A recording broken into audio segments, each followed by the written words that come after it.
दोस्तों, सबसे पहले आप सभी का तहे दिल से स्वागत है। आप हमारे साथ इस जंगल सफर में जुड़े रहते हैं। यह हमारे लिए बड़ी खुशी की बात है। लेकिन एक छोटी सी गुजारिश है, आप हमारी कहानियां सुनते तो हैं, पर लाइक और सब्सक्राइब नहीं करते। यही आपका छोटा सा सहयोग हमें ताकत और हौसला देता है कि हम आपके लिए और भी डरावनी, रोमांचक और रहस्यमयी कहानियां लेकर आएं। तो दोस्तों, कृपया इस वीडियो को लाइक और सब्सक्राइब जरूर कीजिए ताकि हमें आगे बढ़ने की प्रेरणा मिलती रहे। अब चलिए याद करते हैं भाग 3 का किस्सा। पिछली कड़ी में आपने सुना कि किस तरह डाबीधुरा की घाटियों में मौत और रहस्य का साया फैल चुका था। बाघ और हिमालयी रीछ की टक्कर ने पूरी घाटी को हिला दिया। दहाड़ और चीखों से गूंजते उस संग्राम में मौत और जिंदगी की जंग सामने आई। बाघ घायल होकर छिप गया, रीछ भी अपने जख्मों के साथ ढेर हो गया, और इस बीच शिकारी का सफर और भी कठिन हो गया। हर मोड़ पर मौत घात लगाए बैठी थी और हर सांस किस्मत के तराजू में तौली जा रही थी। और अब दोस्तों, शुरू होता है इस कहानी का अंतिम भाग, जहां मंदिर का बाघ एक आखिरी बार अपने शौर्य और धृष्टता का खेल दिखाएगा। क्या शिकारी उसे मात दे पाएगा या बाघ इस रोमांचक खेल का विजेता बनेगा? आइए कदम रखें इस अंतिम अध्याय में, जहां रहस्य और रोमांच अपनी चरम सीमा पर पहुंचने वाले हैं। अगली सुबह घाटी का दौरा करने पर मेरा शक पक्का हो गया। बाघ अब अपने शिकार पर वापस नहीं लौटेगा, लेकिन रीछ जरूर लौटेंगे। और वाकई जब मैं वहां पहुंचा तो देखा 3 रीछों ने गाय को चट कर दिया था और अब बस हड्डियां ही बची थीं। उन हड्डियों पर भी एक अकेला गिद्ध अपनी तेज चोंच से मेहनत करता दिख रहा था। सुबह का वक्त अभी नया ही था। मैंने ठान लिया कि बाघ के कल वाले रास्ते पर नजर डालनी चाहिए। पहाड़ी चढ़कर मैं दूसरी ओर उतरा और लोहार घाट रोड तक पहुंच गया। उम्मीद थी कि वहां नरभक्षी तेंदुए के पगमार्क मिल जाएंगे। दोपहर तक जब मैं रेस्ट हाउस लौटा तो एक और सनसनीखेज खबर मेरा इंतजार कर रही थी। एक और बाघ ने शिकार किया था। यह खबर देने वाला एक होशियार नौजवान था जो अल्मोड़ा कोर्ट में पेशी पर जा रहा था। समय कम होने के कारण वह मुझे जगह दिखा न सका, लेकिन बरामदे की जमीन पर कोयले से नक्शा खींचकर उसने रास्ता समझा दिया। नाश्ता और दोपहर का भोजन एक साथ निपटाकर मैं तुरंत नए शिकार की तलाश में निकल पड़ा। अगर युवक का नक्शा सही था तो यह शिकार ठीक उसी जगह से 5 मील दूर हुआ था जहां मैंने कल बाघ पर गोली चलाई थी। वहां जाकर देखा, बाघ ने एक छोटे झुंड में चर रही गायों पर हमला किया था। जमीन की नरमी से साफ था कि उसे अपने शिकार को गिराने में काफी मशक्कत करनी पड़ी थी। 600-700 पाउंड वजनी ताकतवर गाय को मारना कोई आसान काम नहीं। बाघ आमतौर पर ऐसा करने के बाद कुछ देर आराम करता है, लेकिन इस बार मामला अलग था। गाय को मारते ही उसने बिना रुके उसे उठा लिया और खून की बूंद तक गिराए बिना नदी पार कर पहाड़ी के नीचे फैले घने जंगल में समा गया। कल बाघ ने अपने शिकार को उसी जगह ढक दिया था जहां उसने गाय को मारा था, लेकिन आज उसकी मंशा साफ थी। वह शिकार को जितना दूर ले जा सके उतना दूर ले जाना चाहता था। 2 मील से भी ज्यादा मैं उसके खींचे निशान का पीछा करता हुआ पहाड़ी की खड़ी चढ़ाई पर चढ़ता रहा। वहां पहुंचा तो देखा, बाघ गाय को लगभग पहाड़ी की चोटी तक खींच लाया था, मगर अचानक उसका शिकार फंस गया। गाय की पिछली टांग 2 बलूत के पेड़ों के बीच कसकर अटक गई थी। बाघ ने पहाड़ की ओर जोर का झटका मारा और टांग घुटने के नीचे से टूटकर अलग हो गई।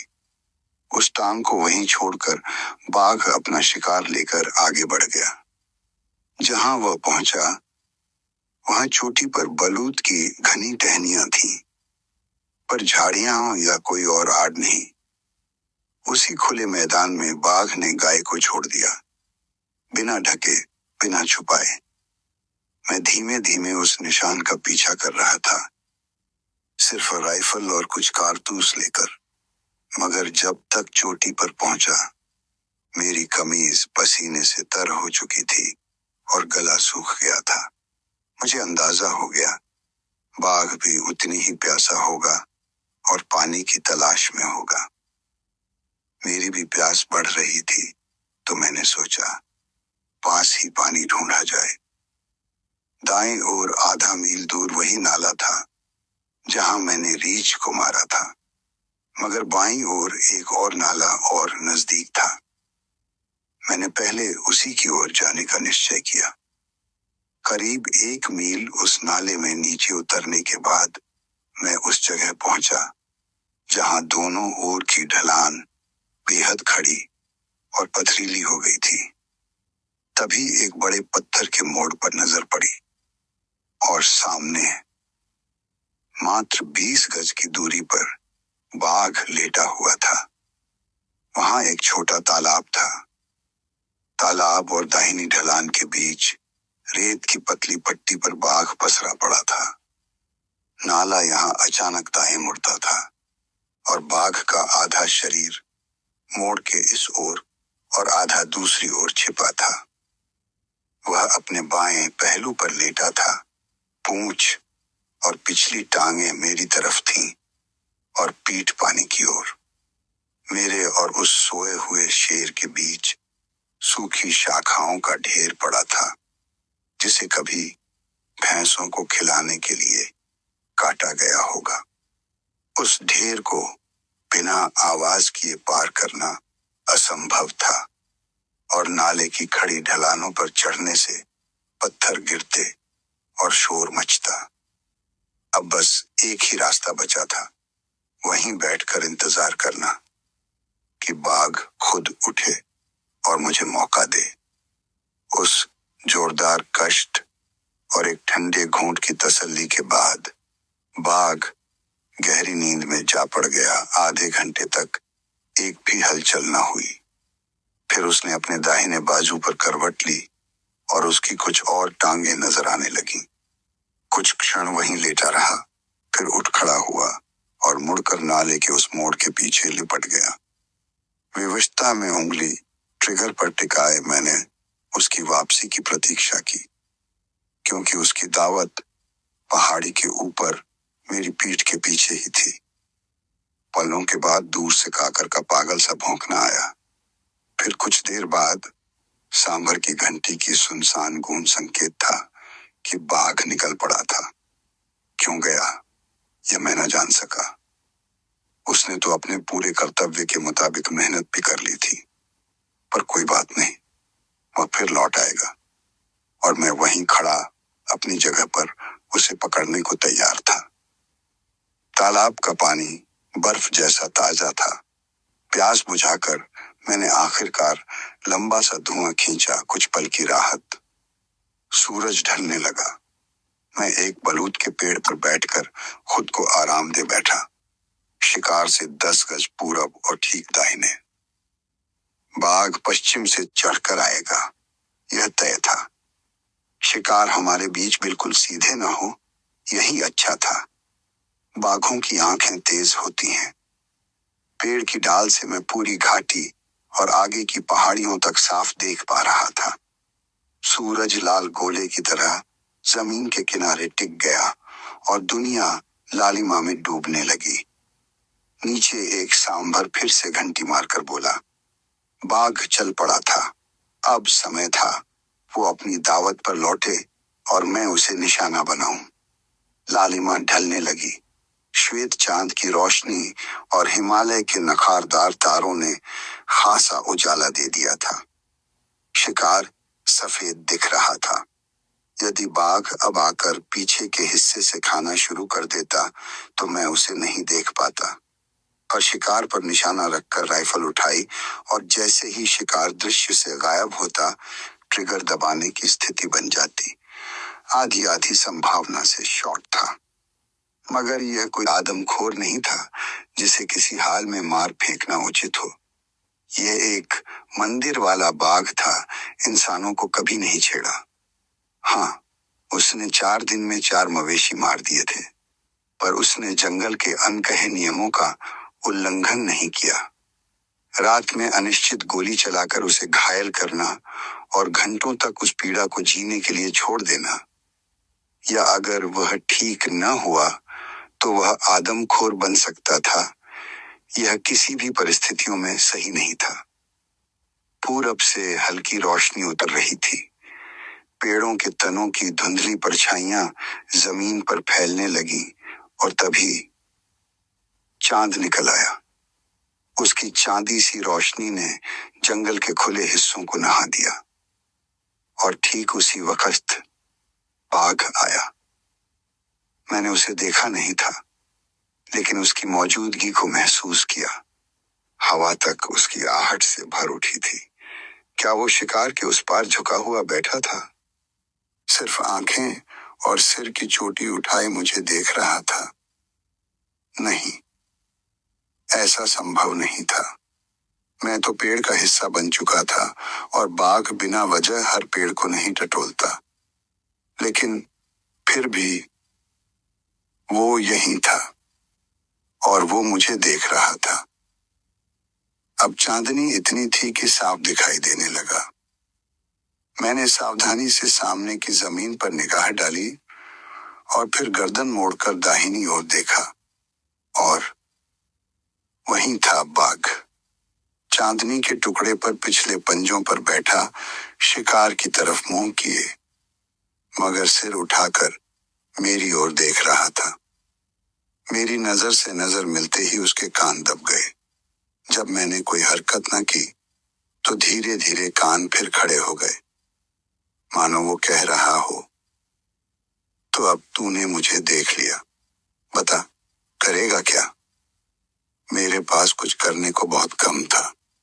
गोली चलाने के लिए मुझे आधा चक्र घूमना पड़ता, और यह संभव ही नहीं था, क्योंकि वो महज 15 फीट की दूरी से मेरी हर हरकत पर नजर गड़ाए बैठा था। हाँ, बस एक संभावना थी कि मैं बाएं कंधे से राइफल साध लूं। यही सोचकर मैंने कोशिश की। राइफल मेरी जांघों पर रखी थी, मुंह बाईं ओर। जैसे ही मैंने उसे उठाया और दाहिनी ओर मोड़ना शुरू किया, बाघ का सिर झुक गया, कान फिर दब गए। जब तक मैं स्थिर रहा, वो भी वहीं जमे रहा। लेकिन जैसे ही मैंने जरा सा हिलाया, वो पलक झपकते ही छाया में विलीन हो गया। और इस तरह एक और बाजी बाघ जीत गया। जब तक मैं पेड़ पर था, वो वापस नहीं आता, लेकिन अगर मैं चला जाता तो संभव था कि वो फिर लौटकर शिकार उठा ले जाए। और चूंकि एक पूरी गाय को वह एक रात में खत्म नहीं कर सकता था, अगले दिन मुझे फिर एक और मौका मिल सकता था। अब मेरे सामने एक ही सवाल था, रात कहाँ बिताऊं? उस दिन मैं लगभग 20 मील चल चुका था, और रेस्ट हाउस तक के और 8 मील पूरे जंगल में सोचते ही थकावट बढ़ जाती थी। किसी और इलाके में मैं शिकार से 200-300 गज हटकर जमीन पर जाकर चैन की नींद सो लेता, पर यहाँ मामला अलग था, क्योंकि इस इलाके में एक आदमखोर तेंदुआ घूम रहा था, और ये जानवर रात्रि में शिकार करते हैं। शाम को पेड़ पर बैठकर मैंने दूर से बैलों की घंटियों की झनकार सुनी थी, शायद गांव से या किसी खुली चरागाह की भैंस गाड़ से। मैंने उस आवाज की दिशा ठानी और निकल पड़ा उसे तलाशने। कुमाऊं में पालतू पशु चोरी का चलन नहीं। यहाँ जंगल के बीच रहकर चराए जाने वाले सामुदायिक पशु खेत, कैटल स्टेशन होते हैं। मैंने घंटियों की आहट का पीछा किया और एक बड़े खुले शेड तक पहुंचा, चरवाहों के बराबर मवेशी एक मजबूत बाड़ से घिरे थे कि ये स्टेशन जंगल के गहराई में और बिना रखवाले के पड़ा था। यहाँ के लोगों की ईमानदारी और यह भरोसा बताते थे कि डाबी धूरा में अब तक पशु शिकारियों ने हल्ला नहीं मचाया था। रात में जंगल का हर प्राणी शकी हो जाता है। अगर मैं उसी शेड के अंदर के लोगों की सुरक्षा में रात बिताना चाहता था तो पहले उनकी स्वाभाविक शक को हराना पड़ता था।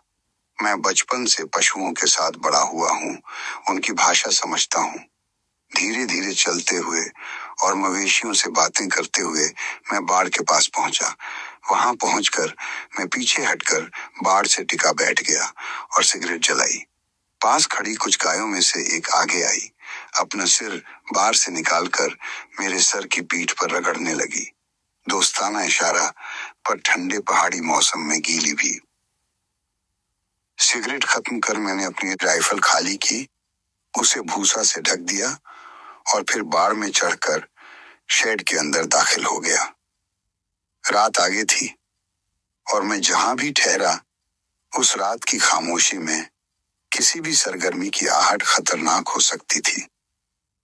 रात गुजारने के लिए जगह चुनना बेहद सोच समझकर करना था, क्योंकि अगर आधी रात को कोई हलचल हुई और मवेशी इधर उधर भागने लगे तो जमीन पर दबे रह जाना जानलेवा हो सकता था।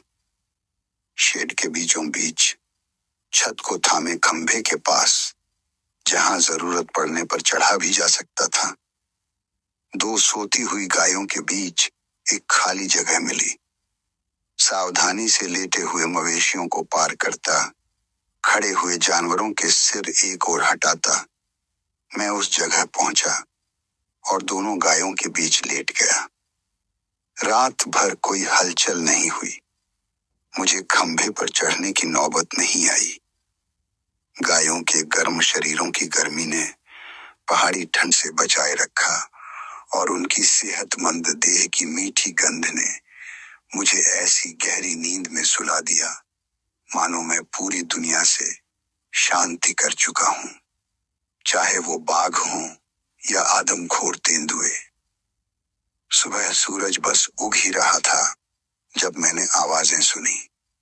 आंखें खोली तो देखा 3 आदमी दूध दोहने वाले बाल्टन लिए मुझे घूर रहे थे। उनकी हैरानी जायज थी। कौन सोच सकता था कि कोई शिकारी उनकी गायों के बीच चैन की नींद सोता मिलेगा। प्यास से गला सूखा था। बाघ के तालाब का पानी ही पिछले दिन से मेरा सहारा था। उन आदमियों ने जब मुझे ताजा गर्म दूध पिलाया तो लगा जैसे जीवन की सबसे प्यारी दावत मिल गई हो। मैंने उनके गांव जाकर भोजन करने का निमंत्रण ठुकरा दिया। उनके आतिथ्य के लिए धन्यवाद दिया और फिर रेस्ट हाउस लौटने से पहले उस जगह गया जहां बाघ ने शिकार छोड़ा था। मेरी हैरानी का ठिकाना न रहा। वह शिकार वहीं पड़ा था जैसा मैंने छोड़ दिया था। मैंने उसे गिद्धों और सुनहरी चीलों से बचाने के लिए डालियों से ढक दिया और फिर नहा धोकर पेट भर भोजन की उम्मीद में रेस्ट हाउस लौट पड़ा। दुनिया के किसी और कोने में शायद मेरे जैसे मालिकों की हर अजब हरकतों को नौकर इतनी सहनशीलता से न अपनाए जितना यहाँ भारत में होता है। जब मैं 24 घंटे के गायब रहने के बाद रेस्ट हाउस लौटा तो न कोई आश्चर्य न कोई सवाल, बस एक सहज व्यवस्था थी। गर्म स्नान तैयार रखा गया, साफ कपड़े बिछे मिले और कुछ ही समय में मैं पोर्टरिज, स्क्रैम्बल्ड एग, गरम चपाती व शहद, जो बूढ़े पुजारी का तोहफा था, और एक प्याली चाय के साथ नाश्ते की मेज पर बैठा हुआ था। नाश्ता खाकर मैं रेस्ट हाउस के सामने की घास पर बैठ गया। उस मनोहारी नजारे को निहारा और वापसी की अगली रूपरेखा बनाने लगा। नैनीताल से निकलते वक्त मेरी एक ही मंशा थी, पानार का वह आदमखोर तेंदुआ पकड़ना। पर वह तेंदुआ जिसने मंदिर के मंच से चरवाहे को खींचने की कोशिश की थी, गायब ही रहा। मैंने पुजारी बनिया और आसपास के गांव वालों से पूछा। सबने बताया कि ऐसे वक्त होते हैं जब यह आदमखोर अचानक गायब हो जाता है और शायद अब भी वही शांतिकाल शुरू हो गया है। यह इलाका विशाल था और यहाँ 10 से 20 तेंदुए भी हो सकते थे। उस अंधेरे में एक ही खास तेंदुआ तलाशना, ये बिना दिशा सूद के कोशिश करना बस असंभव था। मेरी आदमखोर तेंदुआ वाली मुहिम असफल रह गई और डाबीधुरा में मेरा रुकना अब कोई सार्थक लाभ न देता। लेकिन मंदिर का बाघ अलग बात थी। मुझे ऐसा नहीं लगा कि उसे मारना मेरा फर्ज है, पर यह जरूर महसूस हुआ कि मेरी मौजूदगी शायद उसे और मवेशियों को मारने पर उकसा रही है। क्यों किसी नर बाघ ने मेरे पहुंचते ही मवेशी मारना शुरू किया, यह कहना मुश्किल था। और क्या वह तब बंद कर देगा जब मैं चला जाऊंगा, यह भी अनजान था। खैर, मैंने उसे पकड़ने की पूरी कोशिश की थी। मैंने उसके किए हुए नुकसान का पूरा मुआवजा दिया था और उसने मुझे वो जंगली अनुभव दिया जो शायद जिंदगी भर न भूले जाऊं। इसीलिए मैं उस पर कटुता नहीं रखता। वो बार बार मुझे हर मोड़ पर हरा गया, पर मैंने भी अपनी पूरी कोशिश की। 4 दिनों की यह थकावट मुझे अब साफ दिखाई दे रही थी। अतः आज मैं आराम करूंगा और सुबह जल्दी नैनीताल लौटने के अपने पहले चरण पर चल पड़ूंगा। मैं यही सोच ही रहा था कि पीछे से किसी की आवाज आई, सलाम साहिब। मैं आकर बताने आया हूं कि बाघ ने मेरी एक गाय मार दी है। एक और मौका, बाघ को मारने की एक और संभावना। और चाहे फैसला जैसे भी निकले, मैं कल सुबह अपने वापस निकलने के फैसले पर कायम रहूंगा। इंसानों और रीछों की दखलंदाजी से छल्लाकर बाघ ने अपनी जमीन ही बदल दी थी और उसका ताजा शिकार हुआ था डाबीधुरा पहाड़ के पूरब वाले हिस्से में, उस जगह से कई मील दूर जहां पिछली शाम मैं उसका इंतजार कर रहा था। यह इलाका उतार चढ़ाव वाला था। कहीं झाड़ झंखाड़ तो कहीं इक्का दुक्का पेड़ बिखरे पड़े थे। यह जमीन तो तीतर बटेर के लिए आदर्श थी, पर बाघ के होने की उम्मीद सबसे कम पहाड़ की ढलान को तिरछा काटती हुई एक उथली खाई सी चली गई थी। उसी में घनी झाड़ियों के टुकड़े थे और उनके बीच छोटी छोटी घास की खुली जमीनें। ऐसी ही एक खुली जमीन के किनारे बाघ ने गाय को मारा था। फिर उसे कुछ गज घसीटकर झाड़ियों की ओर ले गया, मगर शिकार खुले में ही छोड़ दिया। उस मैदान के नीचे की ओर, ठीक शिकार के सामने, एक विशाल बलूत का पेड़ खड़ा था। आसपास सैकड़ों गज तक और कोई पेड़ नहीं था। तय हो गया, मैं उसी पर बैठूंगा। जब तक मेरे आदमी पानी गर्म कर रहे थे, मैं आसपास टोह लेने निकला। शायद पैदल ही बाघ की झलक मिल जाए। यकीन था कि वो कहीं न कहीं इसी खाई में छुपा होगा, लेकिन पूरे 1 घंटे की तलाश के बाद भी उसकी आहट तक न मिली। वो पेड़ जो मुझे आसरा देने वाला था, मैदान की ओर झुका हुआ था। तनों पर की गई बेपनाह कटाई के कारण जगह जगह छोटी शाखें उग आई थीं, जिससे चढ़ना आसान तो था, मगर ऊपर से नीचे देखना मुश्किल। 20 फीट ऊपर एक ही बड़ी शाखा मैदान के ऊपर निकली थी। वहीं बैठने की जगह थी, मगर न आरामदायक और न ही आसानी से पहुंची जाने वाली। शाम के ठीक 4 बजे मैंने अपने आदमियों को रवाना कर दिया। उन्हें आदेश दिया कि पहाड़ी के ऊपर वाले गांवों में जाकर मेरा इंतजार करें, क्योंकि मेरा इरादा सूरज ढलने के बाद तक वहीं टिके रहने का बिल्कुल नहीं था। शिकार, जैसा कि मैंने कहा, खुली जमीन पर पड़ा था, बस 10 गज दूर। उसका पिछला हिस्सा घनी झाड़ियों से जरा सा ही हटकर था। मैं करीब 1 घंटे से उसी पेड़ पर बैठा था, सामने दाईं ओर की झाड़ी पर लाल गाल बुलबुलियां रस भरी खा रही थीं।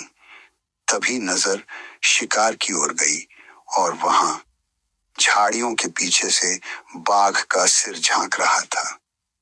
वह जमीन से सटा लेटा हुआ था, आंखें सीधी मेरी ओर गड़ी हुई। धीरे धीरे पहले एक पंजा, फिर दूसरा आगे बढ़ा, फिर पेट रगड़ते हुए वह शिकार तक पहुंचा और वहीं ठहर गया। कई मिनटों तक बिल्कुल निश्चल पड़ा रहा, फिर मुंह से टटोला और आंखें अब भी मुझ पर गड़ी रहीं। उसने गाय की पूंछ काटी, एक और फेंकी और फिर खाने लगा। 3 दिन पहले रीछ से हुई भीषण लड़ाई के बाद उसने कुछ खाया नहीं था। भूख ने उसे बेचैन कर रखा था। वह बड़े बड़े निवाले भरने लगा, मानो कोई आदमी सेब खा रहा हो, छिलके की परवाह किए बिना। मेरी राइफल मेरी जांघों पर थी, सीधे बाघ की दिशा में। बस कंधे तक उठानी बाकी थी। मौका तभी मिलेगा जब उसकी नजर जरा सी हटे। मगर बाघ मानो सब जानता था। बिना पलक झपकाए मेरी आंखों में आंखें डालकर वह आराम से, ठंडे दिमाग से खाता जा रहा था।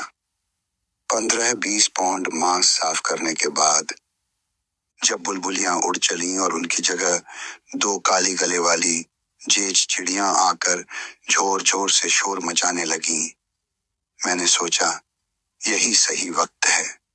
धीरे धीरे मैंने राइफल उठाना शुरू किया। बस 6 इंच ही ऊपर उठी थी कि बाघ मानो किसी अदृश्य ताकत से पीछे खिंच गया। अब राइफल कंधे पर थी, कोहनियां घुटनों पर टिकाए मैं इंतजार करने लगा। बाघ फिर से सिर बाहर निकालेगा, इसमें कोई शक नहीं था। कुछ मिनट गुजरे और तभी मैंने बाघ की आहट सुनी। वह झाड़ियों के चारों ओर घूमकर पीछे से मेरी ओर बढ़ आया था और सीधे मेरे पेड़ को पंजों से नोचने लगा। तने पर उगी छोटी छोटी शाखाओं के कारण मैं उसे देख नहीं पा रहा था, मगर उसकी हरकतें साफ थीं। वह गुनगुनाते हुए आनंद से पेड़ पर अपने पंजे गड़ाता, फिर जोर से खुरचता, और मैं अपनी डाल पर बैठा दिल दहलाने वाले उस दृश्य में चुपचाप हंसी दबाए झूल रहा था। मैं जानता था कि कौवे और बंदरों में हास्य बोध होता है, पर उस दिन तक मुझे यह नहीं पता था कि बाघों में भी यह गुण छुपा होता है। न ही मुझे कभी लगा था कि कोई जानवर इतनी किस्मत और इतनी धृष्टता का मालिक हो सकता है जितना यह बाघ था। 5 दिनों में उसने 5 गायें मार डाली, 4 तो खुले दिन के उजाले में। उन्हीं 5 दिनों में मैंने उसे 8 बार देखा और 4 बार ट्रिगर भी दबाया, और अब आधे घंटे तक मुझे घूरते हुए और खाते हुए वह मेरे पेड़ को पंजों से नोच रहा था और गुनगुनाकर मानो मेरा मजाक उड़ा रहा था। जब मैंने पहली बार इस बाघ के बारे में सुना था तो बूढ़े पुजारी ने कहा था, साहिब, मुझे कोई एतराज नहीं कि आप इसे मारने की कोशिश करें, पर न आप न कोई और कभी इसमें सफल होगा। और अब अपनी हरकतों से यह बाघ वही बात सिद्ध कर रहा था। खैर, इस रोमांचक खेल की आखिरी चाल बाघ ने चल दी थी। न मैं घायल हुआ न वह, लेकिन मैं उसे आखिरी हंसी का सुख नहीं देने वाला था। मैंने राइफल नीचे रखी, दोनों हाथ मुंह पर रखे और गगनभेदी चीख निकाली। उसकी गूंज पहाड़ों पर गड़गड़ाहट सी दौड़ गई। बाघ घबराकर पलक झपकते ही नीचे ढलान की ओर भाग निकला, पूंछ ऊंची उठी हुई।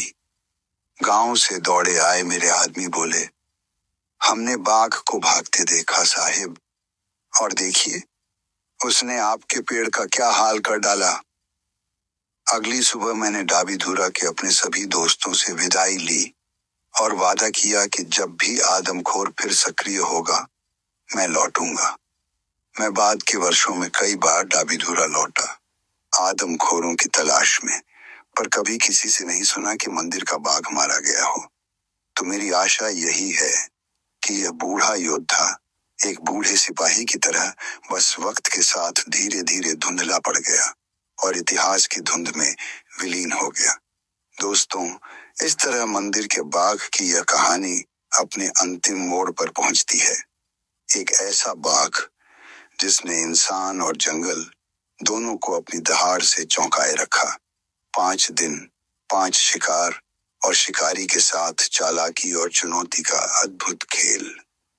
अंततः बाघ अपने रहस्य के साथ जंगल की धुंध में खो गया। कहानी हमें यह सिखाती है कि जंगल में हर प्राणी की अपनी गरिमा और शक्ति होती है और इंसान का सामना कभी कभी उसकी सीमाओं तक भी हो जाता है।